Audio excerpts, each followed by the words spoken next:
आज मेरे ऑफिस में पोपट सेठ आए और आते ही कहने लगे कि मैडम आपको पता है ना, मेरा वो वाला जो दोस्त है उसकी सैलरी और मेरी सैलरी सेम है और उसका भी 4 लाख का टीडीएस कटा है, पर उसने अपना आईटीआर फाइल कर दिया है और उसने अपने आईटीआर में पूरे 4 लाख का रिफंड क्लेम किया है। और मैंने आपसे कहा तो आपने मुझसे कह दिया कि आप आइए, जो भी जेन्युइन डिडक्शंस होंगे वो हम चेक करेंगे और उसके ही अनुसार आपका इनकम टैक्स रिटर्न हम फाइल करेंगे। तो मेरा ये नुकसान देख के वो तो मुझ पे हंस दिया। अब आप कुछ ऐसा कीजिए कि मैं भी हंस सकूं। तो पोपट सेठ की ये कहानी आपसे रिलेट करती है और आपकी प्रोफेशनल की टॉक्स को कोरिलेट कर पा रही है। तो आइए जानते हैं कि क्या गलत हुआ और क्या सही।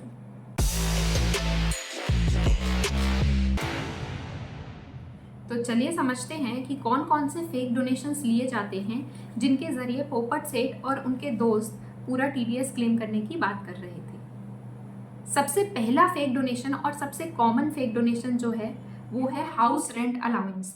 तो अभी मैं आपके सामने कुछ दिखाना चाहती हूँ। ये टाइम्स ग्रुप का एक आर्टिकल है जिसमें बहुत क्लियरली स्टेटेड है कि अ Cavalier attitude towards filing of the income tax returns complete with fake rent receipts from the close relatives, extra claims against home loans, false donation, and a slew of dodgy practices encouraged by some of the tax practitioners with a promise to slash the tax outgo and prop up the refund may come back to haunt many, particularly the salaried individuals. तो ऐसे इस तरीके के अगर आप false HRA claim करते हैं या फिर आप फॉल्स होम लोन के डिडक्शंस या फिर इंटरेस्ट क्लेम करते हैं as a section under section 24 या फिर under section 1013 of the income tax return and of the income tax act, तो उस सिचुएशन में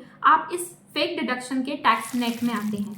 और ऐसी चीज़ें करने के लिए मेरे वीडियो को एंड तक देखिएगा कि इसके क्या कॉन्सिक्वेंसेस आपको फेस करने पड़ सकते हैं, क्या लाइबिलिटीज आप पे आ सकती हैं। चलते हैं और फर्दर आगे, जिसमें हम आपको और बताएंगे कि और किस किस तरीके के डिडक्शंस फेक तरीके से लिए जाते हैं। एक तरीके का फेक डिडक्शन होता है मेडिकल एक्सपेंडिचर, जहां पे सेक्शन 80DD और सेक्शन 80C के तहत आप गलत तरीके से मेडिकल एक्सपेंडिचर्स दिखा करके फेक डिडक्शंस लेते हैं।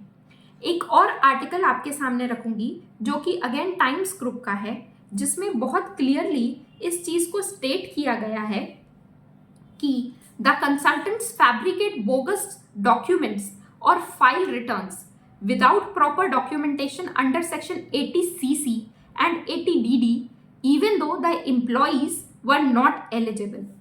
Further, इसके आगे इसमें और एक चीज ऐसी लिखी है जो मैं हाईलाइट करना चाहूंगी। In 2017, the IT department found that 200 software employees had falsely claimed the refunds by faking disabilities and chronic illness amongst their family members.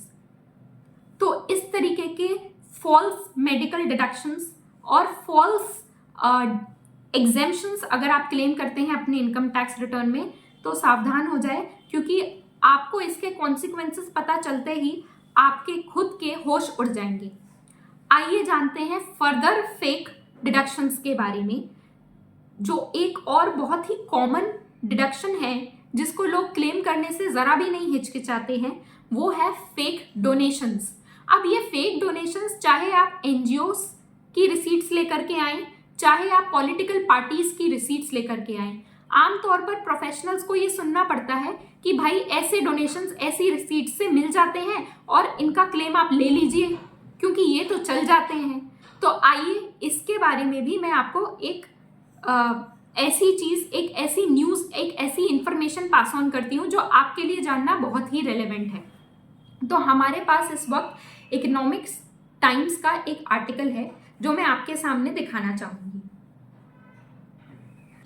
यह आर्टिकल बहुत क्लियरली मेंशन करता है, India's income tax department has sent notices to about 8,000 taxpayers who have made large donation to charitable trust, suspecting them to be attempts at tax evasion. Further ये article कहता है data analytics is being used, यानी कि आज की date में AI enabled technology को use किया जा रहा है. Data analytics is being used to track the misuse of some deductions under the old income tax regime, especially section 80G along with 80GGC and 80GGB, which entitle the taxpayers to deductions in the income tax for donations and charitable trusts and political parties. Further, it also says that the notices were sent over 3 weeks in the mid of March to early April and were for assessment year 17-18 to 2021, यानी 3 साल के notices एक साथ भेजे गए. More notices are likely in the coming weeks. In the case of businesses, mostly the small ones, the amount paid to the charitable trust was out of sync with income, the official said. In these transactions, the cash contributions are returned to the taxpayers along with a donation receipts after deducting commission, helping the assessee to evade the tax. And further, इस चीज को evade करने के लिए form 10BD और 10BE को भी introduce किया गया. And it says that section 80G can be claimed by the taxpayers is true and correct. And from 22 financial year onwards, the government prescribes certain forms via 10BD and BE to be furnished by the charitable trusts and institutions on or before May 31st. And therefore, only after the verification of the donations from the said forms, the deduction shall now be available and allowable. तो जब हम इस तरीके के forms, certificates आप लोगों से मांगते हैं और आप लोगों के पास केवल एक रसीद होती है देने के लिए, जिसपे सिर्फ ये पैन नंबर और ये लिखा मेंशन होता है कि ये deduction is eligible under section 80G, that will not suffice. उसके साथ आपको एक URN और फॉर्म 10BE का सर्टिफिकेशन देना अनिवार्य होगा to claim such kind of deductions. तो ये जो मैंने अभी तक के आपको फेक डिडक्शंस के एग्जाम्पल्स दिए, इन्हीं एग्जाम्पल्स के थ्रू आप लोग अपने टैक्स की लाइबिलिटी को अगर रिड्यूस कर रहे हैं, तो मैं आपको स्पेसिफिकली बताना चाहती हूँ कि इसके कॉन्सिक्वेंसेस क्या होते हैं. बहुत सारे मेरे क्लाइंट्स ऐसे हैं जो इस तरीके के काम अगर करना चाहते हैं तो हम उनको रोकते हैं. क्यों?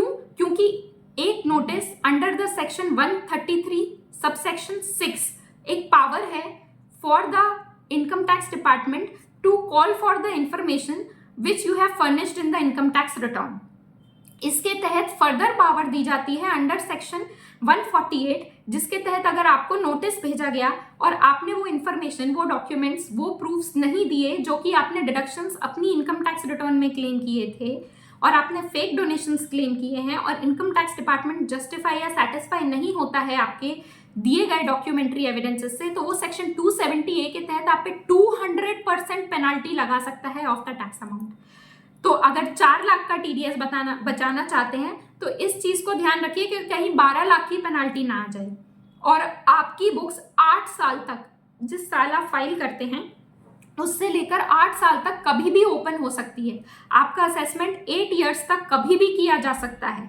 तो आप अगर पिछले साल बच गए, पिछले के पिछले साल बच गए और पिछले के भी पिछले साल बच गए, तो ये मत सोचिए कि आगे भी बचेंगे, क्योंकि AI टेक्नोलॉजी और स्ट्रांग होती जा रही है. और इसके अलावा सेक्शन 276C में प्रोसिक्यूशन की भी पावर है, यानी कि आप जेल भी जा सकते हैं. तो अपने सारे दोस्तों को ये वीडियो ज़रूर शेयर कीजिए, मेरे वीडियो को लाइक कीजिए, शेयर कीजिए, कमेंट कीजिए, सब्सक्राइब कीजिए और हमें फॉलो कीजिए.